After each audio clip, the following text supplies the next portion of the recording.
মুখ্যমন্ত্রীর লাইন। মুখ্যমন্ত্রী আগের দিন বলেছেন মবের মধ্যে যাবেন না, আজকে উনিও বলেছেন আপনি এর মধ্যে থেকে সাবধানে কাজ করুন। মানে পশ্চিমবঙ্গে আপনাকে সাবধান হয়ে বাঁচতে হবে। আপনার নিরাপত্তায় সরকার নেই, আপনার নিরাপত্তায় পুলিশ নেই। আচ্ছা, কালকে পুলিশ কত লোককে লাঠি পেটেছে? পুলিশকে কাল কটা রাউন্ড টিয়ার গ্যাস চালাতে হয়েছে? আপনি আমাকে বলুন পুলিশকে কাল কত রাউন্ড শূন্যে গুলি চালাতে হয়েছে? আপনি আমাকে বলুন পুলিশকে কালকে কতবার জলকামান চালাতে হয়েছে? কিছু করতে হয়নি না, পুলিশ শুধু হেঁটে গেছে, বাজার খালি হয়ে গেছে। ওরা পুলিশকে ক ঘা ইট মেরেছে? এক ঘা ইট মারিনি। পুরোটাই গট আপ ম্যাচ, পুরোটাই গট আপ ম্যাচ। পুলিশ বলেছে এতক্ষণ তোকে দিলাম, এবার থেকে আমার। ওরা চলে গেছে। হিংসা প্ররোচনায় পা দেবেন না, অভিষেক বন্দ্যোপাধ্যায় বলছেন। কতক্ষণ বাদে বলছেন? ঘটনা ঘটে যাওয়ার 30 ঘন্টা পরে। হিংসা প্ররোচনায় পা দেবেন না মানে যখন হিংসা হয়ে গেল, বিনা প্ররোচনায় কমপ্লিট একটা হিংসা হয়ে গেল, তারপর বলছে হিংসা প্ররোচনায় পা দেবেন না, লাভ হবে বিজেপি। মহা মুশকিলের কথা। কি করবে এনআইএ ছাড়া? কি করবে আপনি আমায় বলুন না। আপনারা তো দেখলেন পুলিশ কমিশনারের স্টেটমেন্ট, যে সেন্টিমেন্টাল ব্যাপার ছিল। কিসের সেন্টিমেন্ট? কিসের সেন্টিমেন্ট? Minority sentiment. 30 ঘন্টা ধরে শুধু মুসলমান হওয়ার জন্য যা খুশি তাই করবে। উত্তরবঙ্গ দক্ষিণবঙ্গকে আলাদা করে দিল, লাখ লাখ লোক অসুবিধায় পড়ল। কত মানুষ সময় তার জায়গায় পৌঁছতে পারলো না, কত মানুষ ইন্টারভিউতে পৌঁছতে পারলো না, কত মানুষ ডাক্তারের কাছে পৌঁছতে পারলো না। আপনারা কেউ ভাবলেন না? সেন্টিমেন্ট। এনআইএ ছাড়া উপায় কি আছে? এদের নেতা মুর্শিদাবাদে কালকে গেছিল, হুমায়ুন কবির। সে যখন বলে 30% গলা কেটে ভাসিয়ে দেবো, তখন ও বিজেপির এজেন্ট না, তখন তৃণমূলের একদম পেটের ছেলে। আর যখনই ওই লোকটাই মমতার বিরুদ্ধে চলে যায়, তখন হয়ে যায় বিজেপির এজেন্ট। এই ধরনের ন্যাকামি না বন্ধ করা উচিত।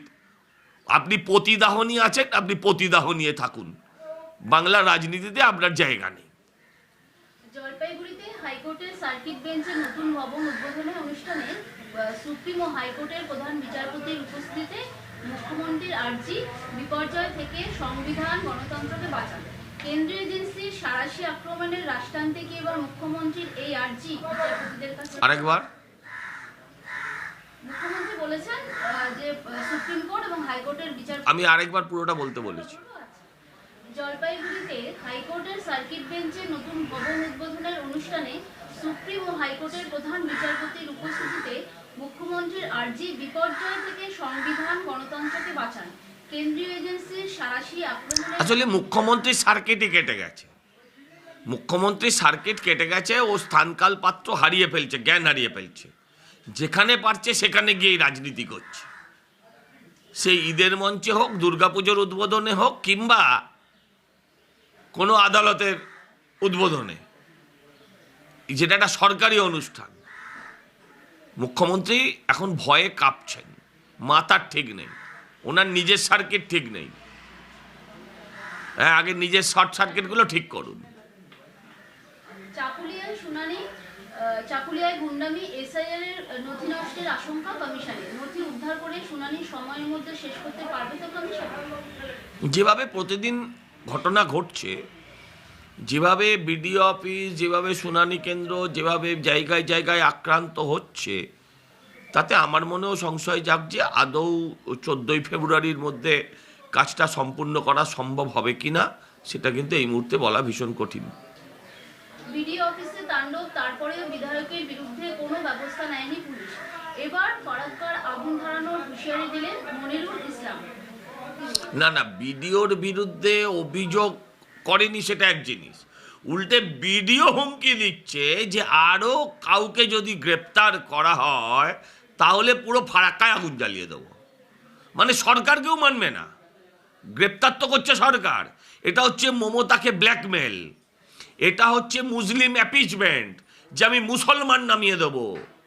এটা হচ্ছে একদম মুসলিম অ্যাপিচমেন্ট, আর কিচ্ছু না। এবং মনিরুল ওখান থেকে এবার জিততে পারবে না। মনিরুল এবার ওখান থেকে 100% হারবে। সেটা বুঝতে পেরে হ্যাঁ, সেটা বুঝতে পেরে ওই মানে রুবিনুর কংগ্রেসে জয়েন করার পর ওরা বুঝতে পেরেছে যে ওখানকার মুসলিমরা আর তৃণমূলকে ভোট দেবে না, তাই এই সমস্ত কাণ্ড করে মুসলমান সেন্টিমেন্ট ক্রিয়েট করে সব ভোট